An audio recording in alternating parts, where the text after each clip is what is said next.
এইটা হচ্ছে নেইমারের penalty miss. spot, and that is one of the worst penalties I've seen in a. এটা হচ্ছে রোনালদোর penalty miss,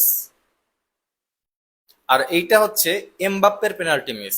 На 8-й хвилині Кіліан Мбаппе не Messi penalty miss করে 2022 সালে কাতার ওয়ার্ল্ড কাপ জিতেছে। মেসি পেনাল্টি মিস করেও সেই ম্যাচে জোড়া গোল দিতে পারে এবং ম্যাচ জিতিয়ে নিজের দলকে রাউন্ড অফ 32-তে নিয়ে যেতে পারে। আর ব্রাজিল কি ভুলে গেছে 2022 সালে এই পেনাল্টি মিস করেই তারা বিশ্বকাপ থেকে বিদায় নেয়? অস্ট্রিয়া ম্যাচে পেনাল্টি মিসের পর আর্জেন্টিনার কোচের রিয়াকশনটা দেখেন। এসব পেনাল্টি মিস যেন কোচের কাছে কোনো ব্যাপারই না। সে মেসিকে বলছে জাস্ট চিল, কারণ সে ভালো করেই জানে মেসি কি জিনিস আর মেসি কি করতে পারে। যেখানে পেনাল্টি মিসে কোচের কোনো যায় আসে না, সেখানে কিছু মূর্খ ফ্যানরা দিন রাত এটা নিয়ে ট্রল শুরু করছে। তারপরেও হেটার্সদের বলছি, গত ম্যাচে পেনাল্টি মিস করেও গিনেজ ওয়ার্ল্ড রেকর্ড করেছে মেসি। পুরুষ নারী উভয় ক্যাটাগরিতেই মেসি এখন ওয়ার্ল্ড কাপ টপ স্কোরার। বিশ্বকাপে সবচেয়ে বেশি 18টা ম্যাচ জিতেছে মেসি। বিশ্বকাপে সবচেয়ে বেশি 28টা ম্যাচ খেলেছে মেসি। বিশ্বকাপের ইতিহাসে সবচেয়ে বেশি সময় মাঠে থাকার রেকর্ডও এই মেসিরই, প্রায় 2489 মিনিট এই পর্যন্ত। সো হেটার্স, তোমরা এভাবেই ট্রল করতে থাকো